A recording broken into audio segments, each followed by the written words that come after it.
This week we see one of the year's biggest games get multiplayer. It's Batman week, so we'll talk about some held back features in the Dark Knight's latest adventure, and a PS2 classic turns 10 and gets a release on some odd platforms. I'm Handsome Tom, and welcome to the Game Heroes Weekly News. Let's get right to the big news from this past week. One of the biggest games of 2012, Mass Effect 3 is getting a multiplayer component, a first for the series, which focuses on having a very strong single-player experience. The multiplayer component will have a wave-based co-op mode, which will see you and your squad members fight through many of Worn-Torn Acres from the single-player game. All of your favorite races from the series will be playable, like the Krogan, Turin, Asari, and even Dural, as the character classes such as Soldier, Infiltrator, Engineer, and Sentinel. As you advance through the co-op mode, you will level up your character, which can be capped at 20 for now, and you will be able to upgrade your weapons and abilities as a result. The co-op mode can also affect your single-player game. As you advance through the multiplayer, your single-player's galactic readiness level increases. Not too much has been mentioned about what exactly this means, but it's safe to assume that it will affect how ready you are for the game's final battle. BioWare has said the co-op mode is entirely optional, and there will be several ways to level up your galactic readiness in the single-player campaign. Also, for those of you thinking about buying Mass Effect 3 used, EA will be implementing its now famous Online Pass, which means new owners will get a one-time use code which will give them access to the game's multiplayer. Used owners will need to fork over $10 to get this in-game material. No details on if other free content will be in the pass like Mass Effect 2, but we're still several months away from the March 6th launch for Mass Effect 3, so stay tuned. Batman Arkham City will be released Tuesday, and it's already receiving rave reviews as possibly the best licensed game ever made. Earlier this year, it was revealed that Catwoman would be a playable character in the game's campaign.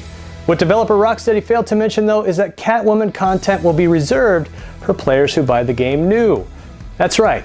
Batman Arkham City will also be getting a one-time redeemable code, which will allow access to the Catwoman's story content, as well as her character in the challenge mode. And once again, if you buy the game used, you will need to pay $10 to access this content.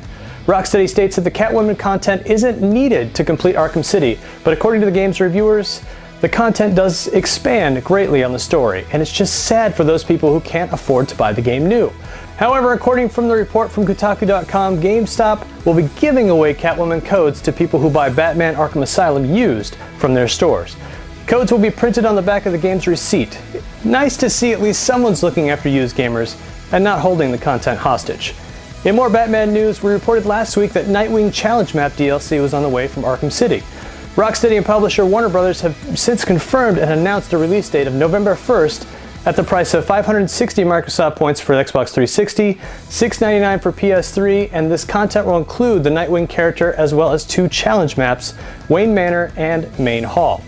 Along with this announcement was a release date for the Robin DLC content, which will be available right out of the gate for people who pre-ordered it at Best Buy. Robin content will be available for everyone to download on November 22nd, the same price as the Nightwing DLC. Anyone willing to bet this content is probably already on the disc? Anyone else also think that publishers are holding back in-game content in order to nickel and dime us gamers to death? It's getting kind of ridiculous. This month, Grand Theft Auto 3 turns 10 years old. The game has a legacy of bringing the sandbox-style gameplay into the limelight, as well as numerous controversies for its over-the-top violent content. To commemorate the anniversary, Rockstar will be releasing the game on a slew of mobile devices, which is a very odd choice of a platform for this game. Grand Theft Auto 3 will be released on the iPad 2, iPhone 4S, and a slew of Android-enabled devices.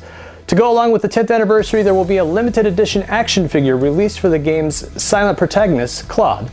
The figure is a 1/6 scale and will be very detailed, but with a price of $150, it may turn a lot of people off from buying it.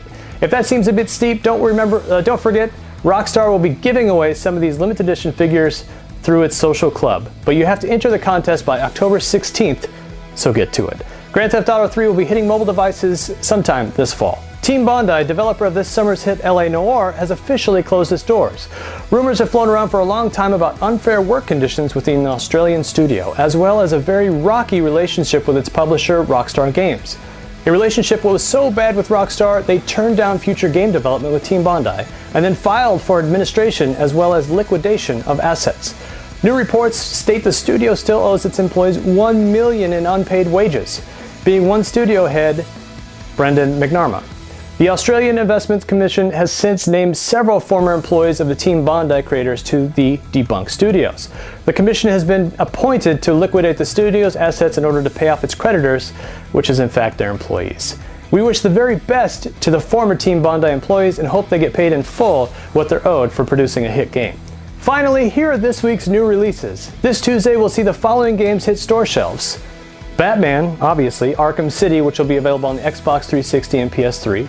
Ratchet & Clank All for One will be out on the PS3. Ben 10 Galactic Racing will be available for the 360, PS3, Wii, and DS. Rocksmith is on the 360 and PS3. Minute to Win It is out on the 360. Everybody Dance Carnival Island and Medieval Moves Demon's Quest will be out on the PS3. Jimmy Johnson's Anything with Engine will be available on 360, PS3, and Wii. And Naruto Ultimate Ninja will be out on the PSP. Here's what's available this week on PSN and Xbox Live Arcade. This Tuesday we'll see Payday the Heist finally on PSN, and Rocket Birds Hard Boiled Chicken on PSN. On Wednesday we'll see Dungeon Defenders hit Xbox Live Arcade. For more kick-ass content, please make sure to check out thegameheroes.com. I'm Handsome Tom. We'll see you again next week.